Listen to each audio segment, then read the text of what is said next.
Je m'appelle Mauro Bordin, je suis artiste, peintre. Je suis d'origine italienne et j'habite en France depuis plus de 20 ans. Je suis arrivé à Paris car j'avais obtenu un atelier à la Cité internationale des arts. Et depuis, petit à petit, je suis installé en France d'une manière plus ou moins définitive. Mon travail tourne autour des problématiques très actuelles, les rapports de l'homme à la nature. J'ai toujours été à l'intérieur de cette thématique. J'ai l'impression que l'homme, dans le sens large du terme, se situe à l'intérieur de la nature d'une manière un peu conflictuelle. Donc il n'a pas vraiment trouvé sa place, donc il a toujours essayé dans l'histoire à la fois à la maîtriser. Donc même aujourd'hui, quand on parle de nature, on a tendance à imaginer quelque chose qui est en dehors de l'homme. On parle de la nature et de l'homme. Alors que pour moi, il faut plutôt imaginer que la nature est un ensemble à l'intérieur duquel il y a l'homme. J'ai fait évoluer des personnages d'une manière très onirique à l'intérieur d'une nature qui est à la fois un peu effrayante parce qu'il y a beaucoup de chimères, il y a un mélange d'espèces, il y a un mélange d'espèces aquatiques, d'espèces terrestres, donc quelque chose qui échappe à la connaissance en fait. D'autre part, je m'inspire un petit peu du tableau de la Renaissance, il y a quelque chose qui est un peu paisible, de l'ordre du paradis. Donc c'est quelque chose qui en réalité ne fait pas peur, n'est pas vraiment effrayant.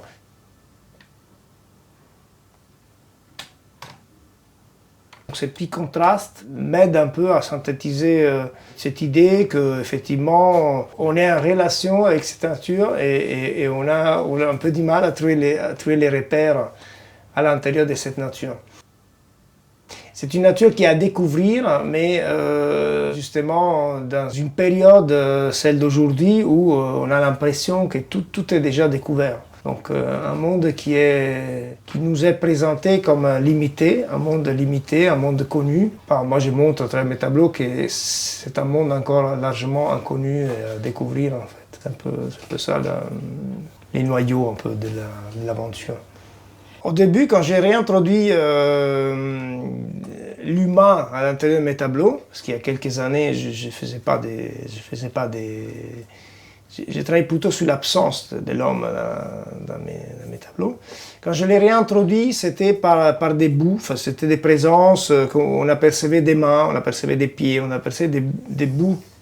Bon, d'ailleurs, des mains et des pieds surtout, c'était parce que ce sont à travers les mains et les pieds qu'on a les contacts en fait sur le monde avec les choses. Maintenant, je joue parce que j'ai bien aussi une approche un peu ironique à mes tableaux.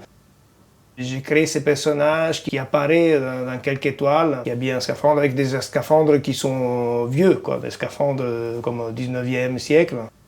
Et donc qui se protègent un peu de ces mondes chimériques, de ces mondes qui sont un peu effrayants, mais en réalité ne paraît pas si effrayant que ça. Et l'idée, c'est vraiment d'avoir de cet homme qui, à travers la technique, une technique que moi je montre d'une manière un peu ironique, comme pas très à la pointe, il essaie de se protéger d'un monde qui lui fait peur.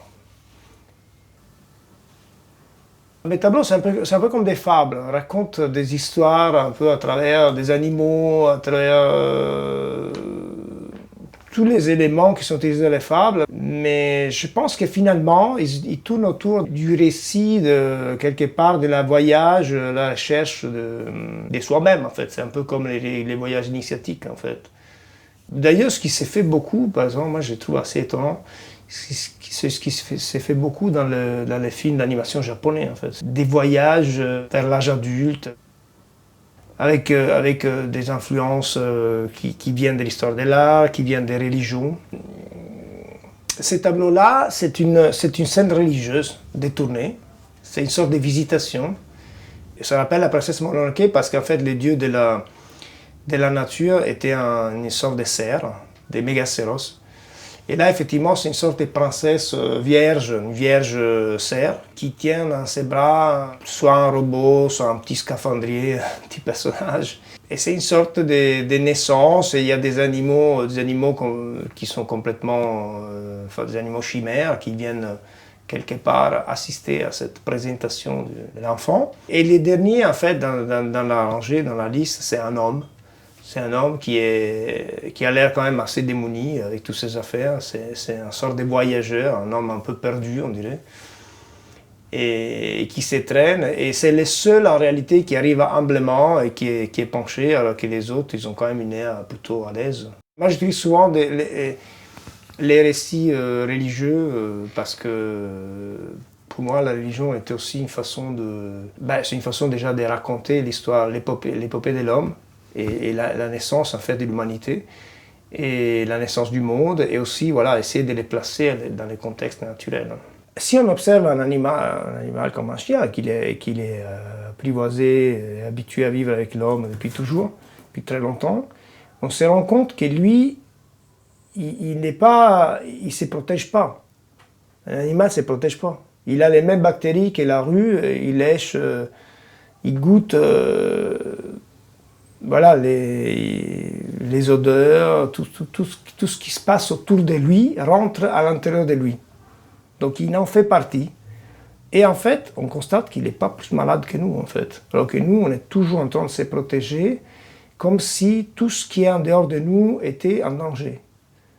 Donc si on ne change pas cette image, c'est une fausse image, les dangers, il existe seulement parce qu'on a créé des produits qui sont dangereux pour nous. Sinon, il n'y a pas de danger. Et donc moi, je joue là-dessus, ça m'amuse. Et tout ça, ça me raconte un monde qui est beaucoup plus vaste. Un artiste engagé, oulala, je ne sais pas. Je pense qu'on peut être engagé qu'avec soi-même, en fait. Il y a quelques années, ce tableau, il a quelques années, on est un peu toujours à l'intérieur de la même thématique, parce que c'est une forêt. À la fois, la partie supérieure, c'est un peu une forêt en hiver, donc un peu morte, avec des arbres séchés. Et en premier plan, des plantes, plutôt des fleurs, etc. Donc ça paraît beaucoup plus vivant. À l'époque, j'ai travaillé beaucoup sur la matière. Donc ce qui m'intéressait, c'était la stratification des gestes, des signes. J'avais travaillé des paysages détruits, j'avais appelé les No Man's Land. J'avais travaillé des paysages de guerre. Il y a un côté un peu négatif. Ils n'étaient pas complètement détruits et négatifs. Il y avait toujours quelque chose en germe, comme dans ces tableaux-là, qui montrait qu'il y avait de la vie encore en cours et que tout s'est régénéré. Enfin, l'idée de régénération. C'est différent, effectivement, parce que là, ce que j'essaie de faire actuellement, c'est beaucoup plus séduisant. Effectivement, j'ai choisi des couleurs qui sont beaucoup plus séduisantes, des formes qui sont séduisantes. J'aime bien les contrastes, en fait. J'aime bien que la séduction puisse montrer autre chose. Donc, j'essaie de mettre ensemble les deux. Ce que j'ai fait aujourd'hui, ça rentre en douceur, en fait. Mais raconter une histoire qui est un peu dystopique. C'est comme dire quelque chose c'est comme un Éden qui a mal tourné. Mais je m'amuse plus aujourd'hui. Comme il y a énormément de dessins, de mises en place, de compositions, tout ça, c'est fatigant à réaliser. Mais une fois que le tableau est là, j'ai plus de plaisir à les voir, les tableaux, en fait.